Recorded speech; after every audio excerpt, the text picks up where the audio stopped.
കൊരട്ടിയിൽ ഭർത്താവ് ഭാര്യയെയും മക്കളെയും വെട്ടിയ ശേഷം ട്രെയിന് മുന്നിൽ ചാടി ആത്മഹത്യ ചെയ്തു. വെട്ടേറ്റ ഭാര്യ സംഭവസ്ഥലത്ത് വെച്ച് മരിച്ചു.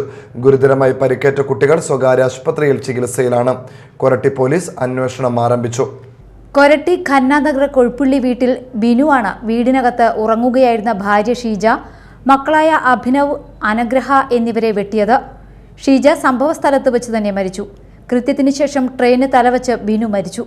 കൊരട്ടി കമ്മ്യൂണിറ്റി ഹാളിന് സമീപം റെയിൽവേ ട്രാക്കിൽ ബിനുവിന്റെ മൃതദേഹം പിന്നീട് കണ്ടെത്തി. പുലർച്ചെ 5 സംഭവം. കൊഴുപ്പള്ളി ബിനുവും ഭാര്യ ഷീജയും 6ാം ക്ലാസ്സിലും LKGയിലും പഠിക്കുന്ന 2 മക്കളും ഖന്നാനഗറിലാണ് വാടകയ്ക്ക് താമസിച്ചിരുന്നത്. മത്സ്യവിൽപ്പനയായിരുന്നു ബിനുവിന്റെ ഉപജീവനം. ഷീജ തുന്നൽ ജോലി ചെയ്തിരുന്നു. 2 മാസമായി ബിനു ജോലിക്ക് പോകാത്തതിനെ ചൊല്ലി വീട്ടിൽ വഴക്കുണ്ടായിരുന്നെന്ന് നാട്ടുകാർ പറയുന്നു.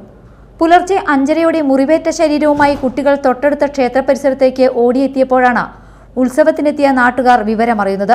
കുട്ടികളെ ആശുപത്രിയിലേക്ക് വിട്ട ശേഷം വീട് തുറന്നു നോക്കുമ്പോൾ ഷീജ മരിച്ചു കിടക്കുന്നതാണ് കണ്ടത്. കൊരട്ടി പോലീസ് ബിനുവിനായി തെരച്ചിൽ നടത്തുന്നതിനിടെയാണ് ബിനു ട്രെയിൻ തട്ടി മരിച്ച വിവരം അറിയുന്നത്.